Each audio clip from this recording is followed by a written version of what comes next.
What's going on, guys? Let's talk about NVIDIA and the absolute monster day that it had, up 6.5%, 31 points on the day. Guys, this trade is going to eat me up for the rest of 2024 because I had the most perfect level on NVIDIA based on the prior day close, right? If we notice the daily candlestick, we're looking at NVIDIA's daily chart. Look at the prior day close here, the highs of 495.5. I was expecting that if we could break that, maybe we just come up here and test 500. Okay, maybe. And if we can get over 500 and I still have a runner, maybe we can test 503, 504. That's all I was looking for. Guys, if we notice the hourly time frame, obviously this chart exploded, but I want to show you guys where I fumbled the bag. This is an hourly time frame of NVIDIA. Notice how we stopped on the hourly time frame here at the linear regression channel 50. Again, I'm using the Thinkorswim platform. This indicator is just called a linear regression channel 50. If you're on any other platform other than Thinkorswim, you're not going to have the exact parameters, the exact settings, the exact same linear regression. I'm sorry. I've been looking high and low. I'm probably sure there's a script out there. There's a way to get this linear regression on there. I don't know. Whatever Thinkorswim platform did to come up with this is beautiful. I use it a lot. Anyways, that's besides the point. Look at the previous day high. Look at pre-market high. Look at pre-market high. Are you guys looking? 5 a.m. Look at the previous day high. Here, stuck. All I was waiting for was this to break. Now, let me go down to a 5-minute time frame because it broke that in the pre-market. Let me zoom in. Pre-market highs was sitting at a price of 496.85. This is your new pivot. Guys, as soon as we break this, we need to be long. Why? It's taking out a previous day channel. Why? It's taking out the pre-market highs. Why? It's taking out the linear regression supply. Why? We had room into 500. Why? There was room into 503, 504. That's why. The 5-minute chart had room to 510. Okay. So in the pre-market, what I did is, in a little bit risky, I don't recommend anyone to do this, but I went ahead and I put on 10 lots, 10 contracts for a market order as soon as the market opened, because I was anticipating, this is what I was anticipating in all honesty.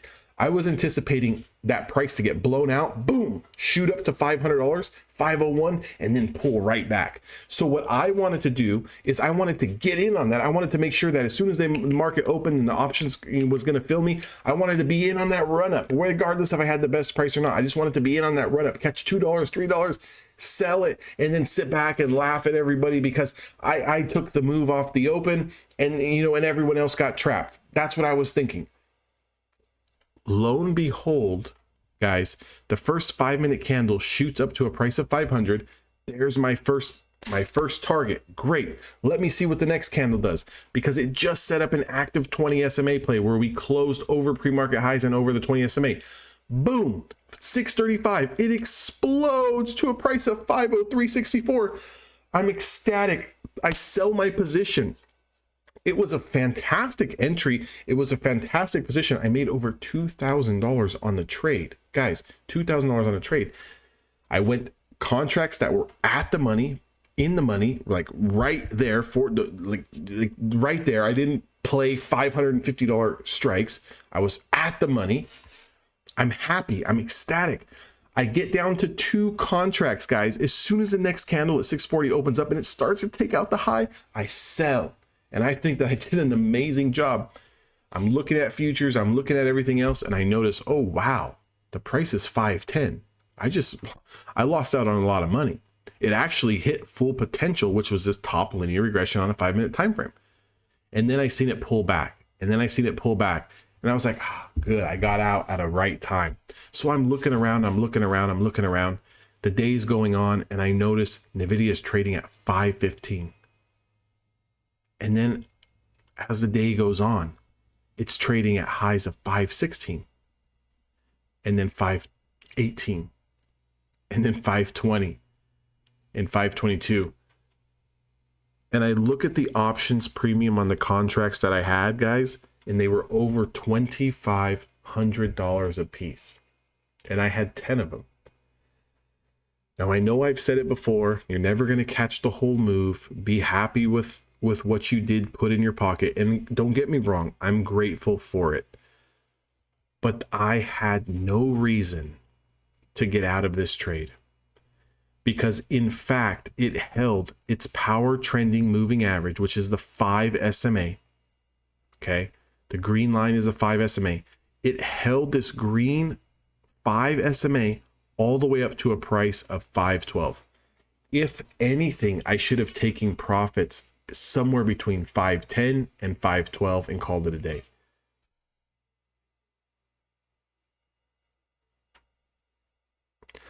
I just dropped the biggest bag of 2024, and it's going to take a little bit of time to get over that because of the fact that my entry was picture perfect. My analysis going into pre-market was picture perfect. My execution was picture perfect. My run up scaling half size at my potential 500 and 503, scaling off some size, was picture perfect.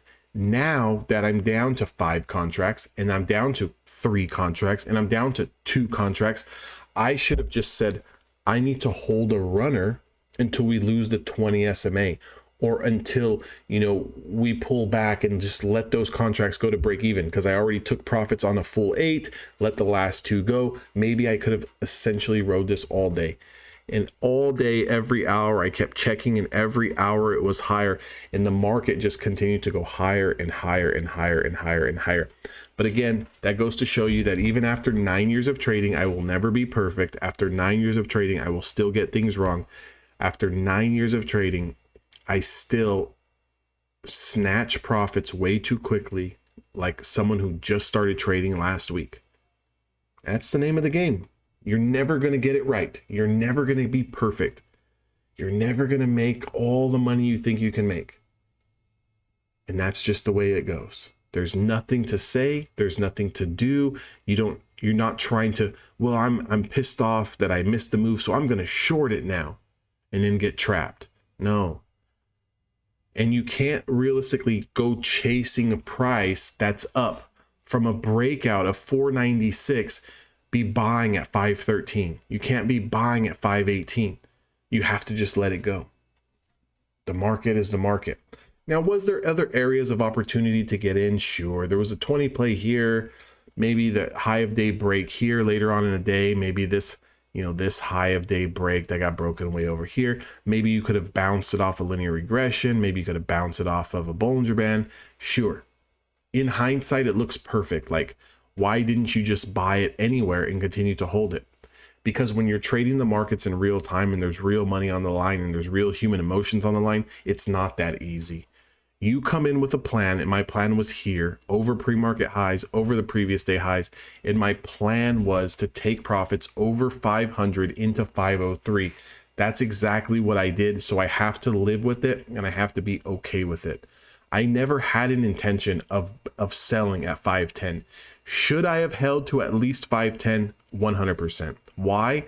Because it never gave me a reason to get out of the trade until here, when we close under the 5 SMA, and that would have been a price of 512.69.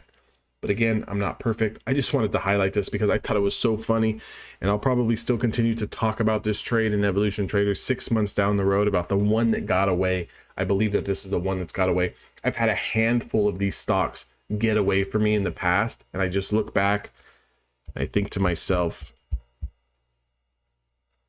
it is what it is. I'll see all of you guys on the next video.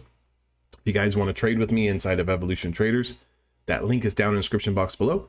I'll see all of you guys on the next one.